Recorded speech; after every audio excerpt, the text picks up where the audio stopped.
everybody and welcome back to my channel. I hope y'all are having a lovely, wonderful, fantastic day. Today I figured we would just relax and chill and hang out and get ready together, and you know, as always, I'll update you guys on some stuff that is going on and ask you some questions about like the future of the channel, that kind of thing, as we get ready here. But I have just my big old, look at this thing, isn't this fun? I got a new makeup bag. I was really tired of digging through my old one and like literally having to dig through it, take out every individual item to get something at the bottom. So this little fun fancy guy popped up on the internet, and it like opens up big like that. I thought that was real fun. It also looks kind of like you're carrying a pie, you know, one like a little koozie for your pie, or like a casserole koozie. That's just the first thing I thought of when I saw all my stuff in it together.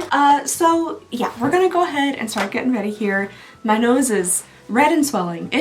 That's just something it does now. I was like, yeah, it's fun. I don't know why. It's not even Christmas. I can't even pull a sleigh or anything. It's just, you know, there. My cheek circle is also still there, but I feel like it's starting to finally diminish a little bit. It was very prominent for quite some time. And then I got like more little clusters of cheek circles down here, and then another cheek circle started forming on this side. They're diminishing, I think. But I am still having like insanely bad flushing at nighttime. I guess it's just lupus flushing, lupus flaring, the mylar rash, butterfly rash, you know, all that kind of stuff.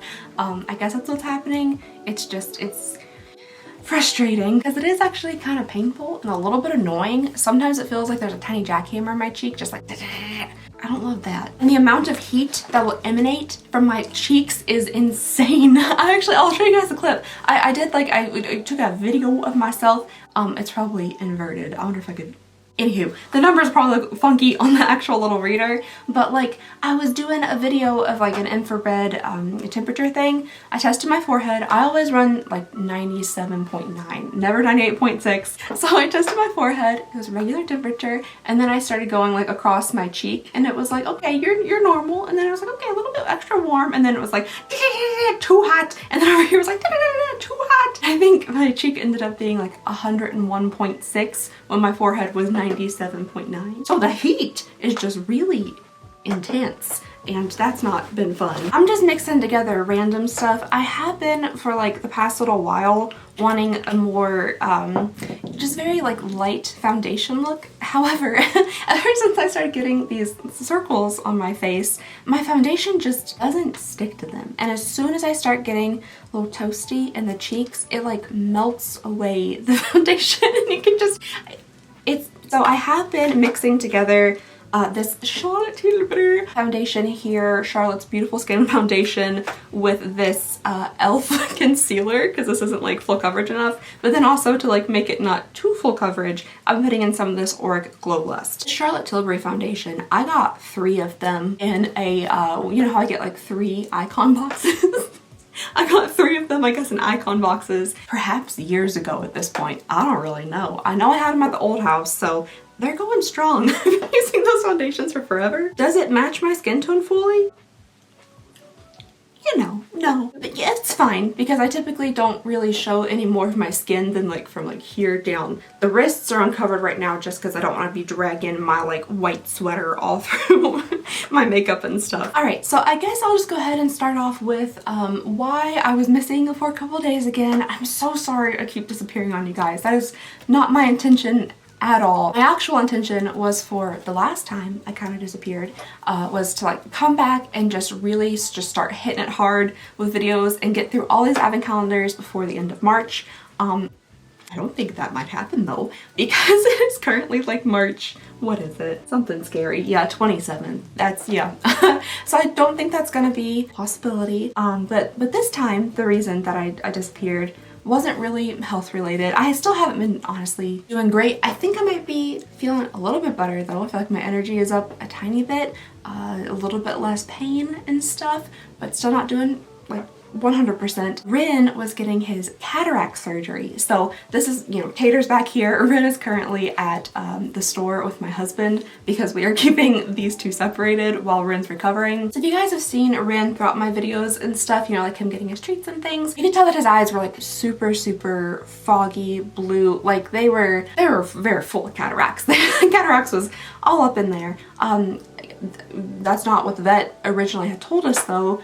We went to one vet and they told us that it was not cataracts. And then I was like, that looks so much like cataracts. A while went by though before we got a second opinion, which I wish we hadn't have waited because it definitely advanced in that time. But during the second opinion, they were like, this is cataracts. Very mature cataracts. Wish we had done it sooner, but we were able to get the cataract surgery, which I was very excited about. So excited about the possibility of him being able to see again. Like, that's incredible. But I was also super nervous about it. I think I told you guys that they had mentioned that because he's a Boston Terrier, like just the percentage of a chance that something bad might happen goes up like another 10%. So it was like not a crazy amount. So it was like a 20% chance that during the surgery something could happen. They could get the cataracts out, but he could still go blind like very slowly or basically immediately, which that was super spooky because even though he barely had vision because of his cataracts, I mean, he could see a little, but him going fully blind was a very terrifying prospect. We went ahead and we did it anyway. So we went up to Cincinnati and stayed with Steve. Oh, I'll put in a video here of Steve for you guys. If you haven't been around my channel for a long time, then you guys will remember Steve. He is actually my aunt and uncle's dog, my mom's twin and her husband. He is still doing great. He might look a little different right now than you guys are used to because he just got a very big haircut. So he's looking a little less floofy. But me, Jeremy, and Wren went up there, stayed with them, got to hang out with Steve. And the next morning we were going to go in for his surgery. We had to be there, I think it was 7:30 in the morning. So that's how we stayed overnight with my aunt because they lived like 15 minutes from the vet's office. So we got there like a tiny touch early, not too crazy early or anything. And I was walking Wren outside before I brought him in. And when we finally got, went inside, we discovered that for some reason they needed a $4,000 like deposit, which that wasn't strange. We were prepared to spend a lot of money for the surgery. I think they said the cap was like $400 to $500, but they wanted a $4,000 deposit, which that's perfectly fine. I had already, we had transferred money and that kind of stuff the night before, but our card wouldn't let us withdraw $4,000 because me and my husband both, we mainly use just debit cards. So we have like a $2,500 limit on our debit card and we couldn't do anything about that because the bank didn't open until 9. So we're like, I don't know how to pay for this. And then my husband tried to use his actual credit card. As it's fully paid off, there's like a $10,000 limit, everything was fine with it, and it declined too. We're like, what's happening? So I had to call my dad, who is just the best, and told him what was going on, and he was very gracious and let us use his credit card to pay the $4,000 deposit because we were like, he's supposed to be going into surgery. They need a deposit before we can even get him in there, and none of our cards are working and the bank doesn't open until 9. So that was, thank you, Dad, coming in clutch. So anywho, we got him in there and they were gonna test to see if they could actually still do the surgery because even though he was in there, they were gonna do some type of send wavelengths or something through his eyes, I don't know, eye science, and figure out to make sure that his retinas weren't detached or anything so the surgery would actually be viable. So they did that and we waited outside and they came out and they're like, congratulations, we can do the surgery. And we're like, yay. So then we left because it was going to be a while before we could get him, and we went vintage shopping. We went in to get breakfast brunch, and they called us while we were out shopping and said that the surgery went great, everything was wonderful, and that we could pick him up, in a few hours. So that was very relieving. We were so relieved that the surgery went wonderfully. So we went to get him and then we drove back home, and when we got home, oh my gosh, it was really sweet. It was so cute. He, he's not been able to see for quite some time, or at least hasn't been able to see well for quite some time. So he came into the house. He didn't have a crazy reaction when he saw us or anything, but he came into the house and he was looking around and everything, just looking, and he's got his cone on and he's still kind of out of it because he was under anesthesia, but he was looking all around, and then he started doing these little hops, really cute little hops, and barking just a little bit, and it looked like he was excited to be able to see clearly. We could tell that he could definitely see better than he has for a few years at least. We put down his food bowl for him and he could actually, he went to it directly. He could see it, which had not been the case. We typically have to scoot it up to him, and sometimes it's spooky, but he could see it, he went straight to it. He could follow our fingers and stuff, he was making eye contact with us, and he he could see, and that was incredible. We kept saying like how excited we were and how like excited we were for him. So that was wonderful, lovely, like exactly what we were, you know, hoping for. His eyes were still a little hazy looking just from the inflammation from the surgery, but we were like incredibly happy with the results. Just even, you know, the first night, they're supposed to get better over time. We were sent home with a lot of drops to put in. He hates the drops. He absolutely hates us like having to like pry his eye open and like gently put in eye drops multiple times a day. So he has 3 different drops and then like a tube of jelly that we have to squirt into his eyes. That has to be so uncomfortable. 2 of the drops he gets 4 times a day. 1 of the drops he gets 3 times a day, and then the jelly he also gets 4 times a day. So we were fully prepared to do all that and stuff. We did his eye drops. Everything was great. He'd been looking around, like he definitely like could see. Fantastic. That night we went to bed, and then the next morning we woke up. He slept in quite a bit, so I left him like sleeping because, you know, it was a long day for him.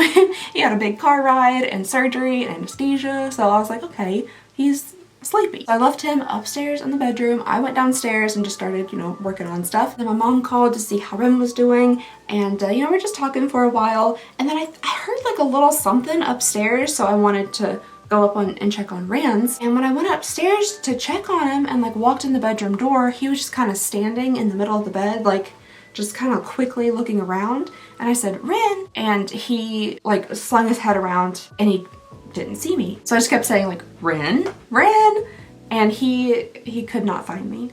Couldn't find me. So he was looking all around the room, like absolutely could not find me anywhere in the room. I'm on the phone with my mom and I was like, he can't see. And she said, what? I was like, I don't know, but like he can't see. So I had to walk up to him and like touch him for him to know that I was there. He had already gotten his like 9 a.m. eye drops that morning. This was a couple hours later, so like the drops and stuff were in his eyes. It wasn't just the drops kind of clouding his vision or anything. Like he couldn't see. He had no idea I was there. I was trying to get him to like follow my finger. I had made lunch and I carried it up there so I could like sit with him and eat. And I had like a little cracker and I was trying to get him to follow the cracker. Nothing. And that boy is incredibly food motivated. Both of my boys are very food motivated. Takes after me. That's when I picked him up off the bed and set him on the floor, and he immediately walked straight into our wall, face first, straight into the wall. And I started crying immediately because at that point I knew for sure that he had fully lost sight. Like he could not see anything. So I called Jeremy in like a full sobbing panic and I was like, Wren is blind, like he cannot see.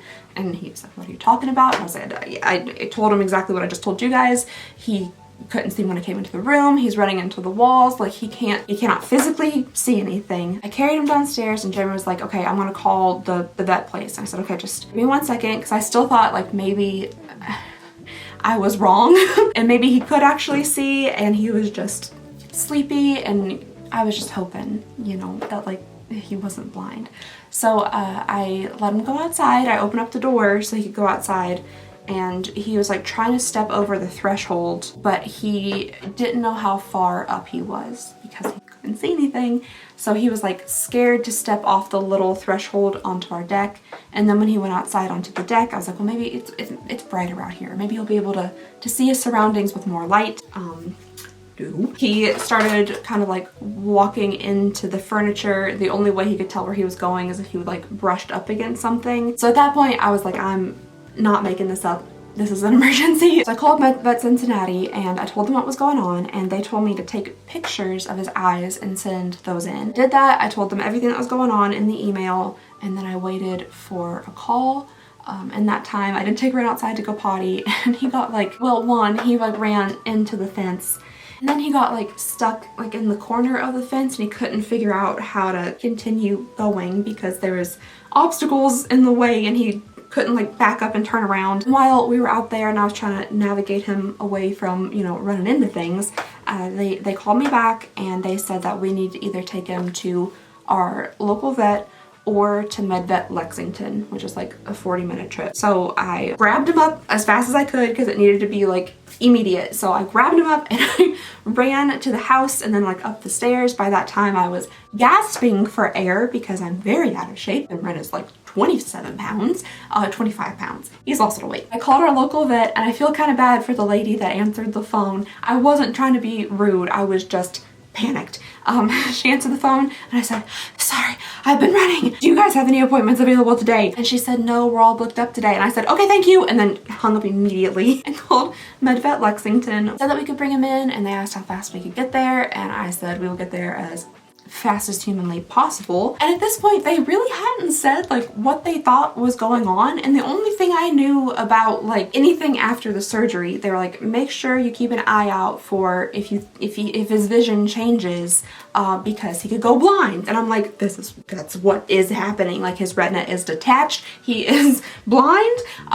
Panic, pure panic. They said that we would need a pressure test, so of course I looked up what that could possibly mean, and apparently there's something called post-operative hypertension, which is basically just inflammation inside the eye after the cataract surgery, and like it needs to be treated fairly immediately. It could lead to did they say glaucoma? I can't remember. Something about glaucoma, and then like retinal detachment. And they said it could be super fast, like how quickly the retina and stuff can detach. So that was all that was going through my mind, is like, oh my goodness, he's blind.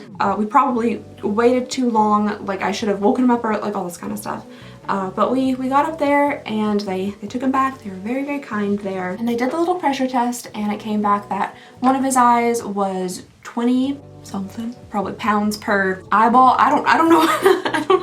I don't know what the 20 meant. One was 20 and one was 30. So one was worse than the other. But they also very fortunately said that this is something that can be hopefully controlled with drops. And we were like, yes, drops. That sounds wonderful. Like not a surgery, not anything like that. Drops. We can handle drops.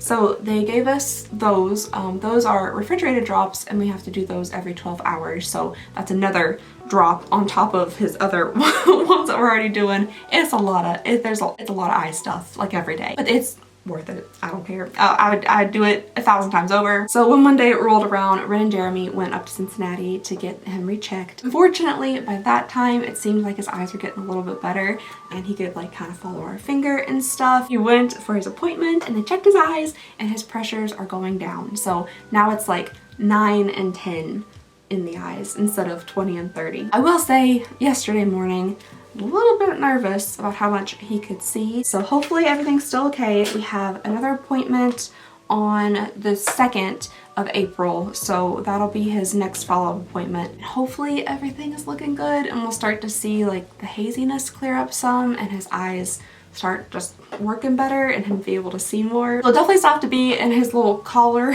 for like another week or more. He had a regular comb that they gave him like at the doctor's, but there's really hard Velcro on the inside, like the grabby part of the Velcro, and he would lay down and like rub his eye on it. I'm like, ah! So we got rid of that and we got him a fun little shark. So it looks like he's being eaten by a shark. It's real adorable, but it does hold his head in a way that elevates it to an angle that makes him snore like a freight train, and it's really hard to sleep. It's very hard to sleep and also film, but all of it, like if he can see by the end of this, it is all going to be so very worth it. I really think so, because just that little bit when he first came home, he was so excited. Just the little hops he was doing was so cute. And then there was a time the other night when we went outside and I could like see me, and he was like jumping up and down, like jumping at me and like bumping into me with his shark. And Jeremy walked outside from like the basement door and he turned around and saw him and like sprinted to Jeremy and like hopped up on the patio and stuff, and he came inside and was like barking and jumping. Like he just seems like such like a fun, happy young dog, and he's, you know, he's still in great health, but he is like 13 going on 14. So just to see him have so much energy and be so excited is really, really fun. So I pray more than anything that everything continues to go well from this point and we can get that eyesight back. Hey guys, it's about midnight on the same day that I filmed this Get Ready With Me, and unfortunately Wren has lost his sight again. So, Jeremy is heading up to Lexington with him right now to the emergency vet to see what's going on. There's not too terribly much they can do. They're gonna check his pressure and his eyes again. What's going on, Taters? Hi, buddy. He's getting some good itchings and scratchings.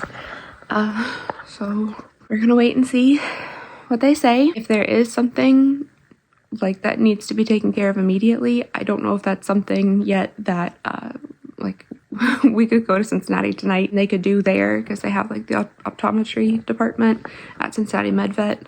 They don't have it at Lexington MedVet, so I'm really hoping he'll be okay and he can get his sight back. I think he does have some vision, it seems, like in his left eye. It seems like he could kind of like follow my hand and stuff. I was using like a little piece of a treat and just kind of like, you know, doing this back and forth in front of his eyes just to see if he could see anything, and he would kind of like follow this way, but there's like absolutely nothing this direction. His right eye has been bothering him the most since the beginning, and right now it's like really hazy blue, and the inflammation and stuff, the pressure can cause that. So hopefully, at least, I mean, if something like really bad were to happen, like to his like right eye or something, and where he like totally lost vision, hopefully he could at least see out of his left eye.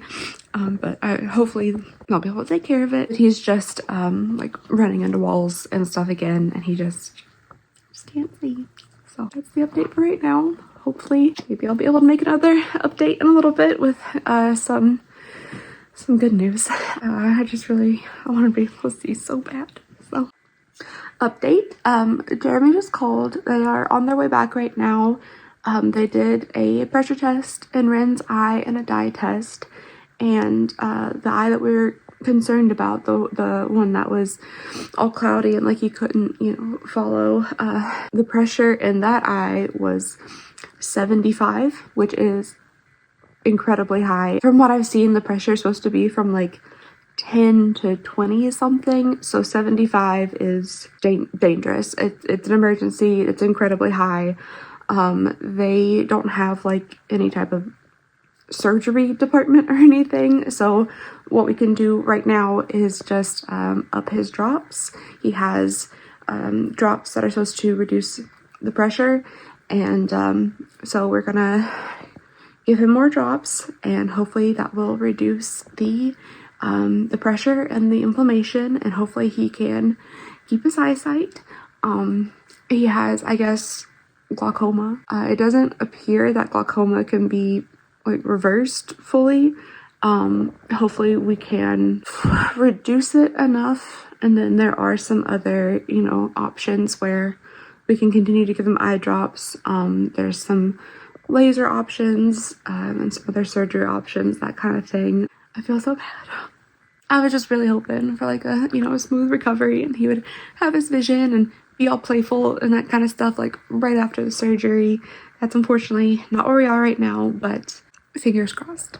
So I'll see you guys in a little bit. Oh dear, you guys, I'm so sorry. That was very long, but like this is kind of like been my entire life for just, you know, the past little bit. This is really what I've been doing. I've been doing eye drops and I've been wiping eye goop, and that's about it. So as far as like channel stuff goes, I have been thinking here, we're still doing advent calendars. There's still advent calendars back there, and we will get through them all. But I do kind of think, you know, we're officially into spring. We are in like the spring. It's spring. So I was thinking I would be changing up the decor perhaps in the background to something a little bit more springy. I think I might keep the trees. I might keep the Sephora garbage tree of shame back there, just, you know, to make a point. But I think maybe I might take off these little number boxes that I made and I have some really cute boxes that came in advent calendars with like cute patterns and stuff. I was thinking about maybe like cutting out flower shapes or something and just dangling those off the tree instead, and then changing out like maybe the intro card and perhaps some of the music.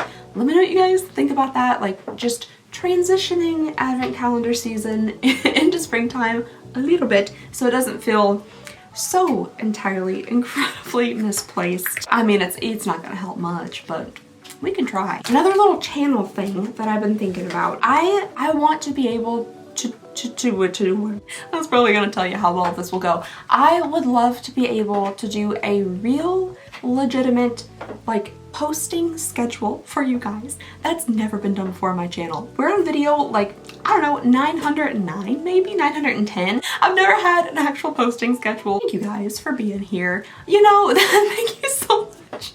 Because that's not really like how it's supposed to go on the YouTubes and stuff, and I recognize that, and I really would love to have a more consistent posting schedule. I know that means that I need to figure out some mechanics of that, like filming, maybe batch filming all together, and then having Jeremy help me edit, and just some other things that we can get videos done quickly in like a lump sum, and then I can sprinkle them, you know, like sprinkle them throughout the weeks and stuff. I just think it would be so nice for like me to have in my brain like, oh, these are the days I post at this time. I already know that. It's scheduled into like all of my planning and things, and then it would be really nice for you guys to like actually know when there's like a video coming out. And I'd really like to get your all's opinion on how you want that schedule set up. I was kind of thinking like a Monday, Wednesday, Friday posting schedule at like 2 p.m. Eastern time. I don't know why 2 p.m. It seems like a weird time. Is it a weird time? Is that a good time for you guys? I mean, like the video of course will stay up and remain up well past 2 p.m. or at least before 3. So like noon to 3, in that time range, I think would be a good time to post. But let me know what you guys think about that. I would love to be more consistent, and I think you guys deserve that, and I think it might help in here, the spaghetti soup that is my brain. I think it might help a little bit if I just had a very like specific time when I actually posted videos. Now, if like I was going crazy or something and had even more than 3 videos a week, I could, I guess, just post randomly and be like, hey, a bonus video. With that being said though, I kind of feel like I would want to put a little caveat in there that like maybe, because I would really want to stick to the schedule, but sometimes things happen, you know, flare-ups happen, things with the boys, or just life in general happens.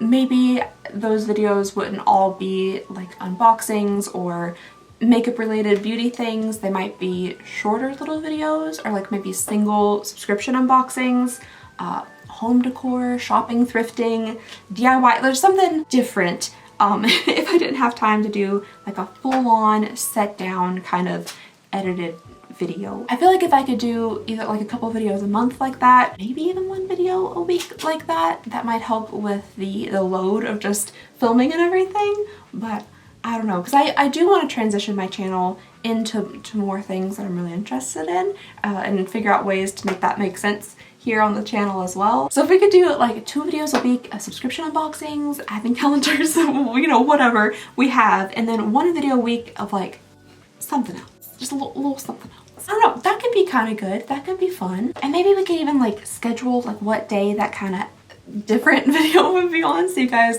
would know if you all aren't interested in anything else like besides subscription boxes, unboxings, that kind of thing. Then you just don't have to worry about that day. Or I don't know, but we'll see how it goes. This is big plans for me. I really am gonna try to get it together.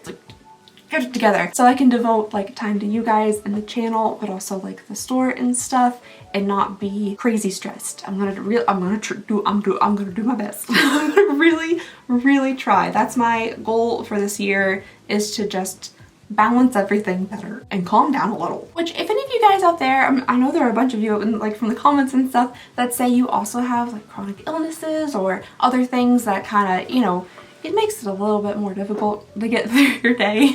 What do you guys do to help a little bit? Because I know if I even clean like just a small portion of the house and try to do something else in the same day, it's difficult. It's hard. Like I'll, you know, vacuum the rugs and then I'm like, man, I gotta nap. Like I can't, I have to recover from this vacuuming. And hopefully that won't be that way forever. And I have thought about like maybe getting somebody to clean the house, but that's very expensive. That's very expensive. And I know that if I had somebody come to clean the house, I would clean it before they got there. I know I would, because I wouldn't want them to have to do X, Y, and Z or see it like that. I would clean it. It would be pointless because I would clean it before they got there. I was trying to, if you guys have any tips, tricks, hints on like how you do it all with a chronic illness. Every time. Is that the tinnitus? What does that sound? Can y'all hear that? Anywho, any tips or tricks would be very appreciated. How do you do it all? How do you live life, do your things, do work, do creative stuff, do your extra activities, have things you have to take care of that are either furry or not, and do it all. How do you do it? Dang, I think that is my ear. That's really loud. Typically my tinnitus isn't that bad. That's, dang, stop talking and putting on eyeliner. I'll be right back. Okay, I'm back. Very uneven eyeliner. That's okay. Oh, also, by the way, found it. The $10 off Macy's gift card that fell out of the Macy's advent calendar that I was so excited that we didn't get. There it is. There it is. Let's see, what do we get here? $10 off your next $40 plus beauty purchase. Valid in-store or online, one-time use only. This coupon has no cash value, may not be redeemed for cash, applied as a payment to your credit card on your account. It is valid from the 1st of the year to June 15th. Here you go. If anybody wants the code, first come, first serve. If you want to use the code, if you have something lingering in your Macy's cart or beauty purchase you want to buy from Macy's, that's over $40. They're $10 off. Alright you guys, it's just some very simple makeup finish. Thank you guys so very much for watching. Please let me know if your thoughts and opinions about channel stuff and health stuff. Anything you want to let me know your thoughts and opinions about down below in the comments, please do. I really want to get your all's opinion on like setting up a schedule and like different videos and stuff for the channel, and also like trees, decor for the end of advent calendar season here, or after advent calendar season. Yeah, that's all I have for y'all today. I think Tater is really wanting dinner, so we're gonna go get dinner. Just please go ahead and consider subscribing if you would not mind. It would mean the absolute world to me. I just hope you guys have a lovely, wonderful, fantastic day, and I'll see y'all next time. Bye!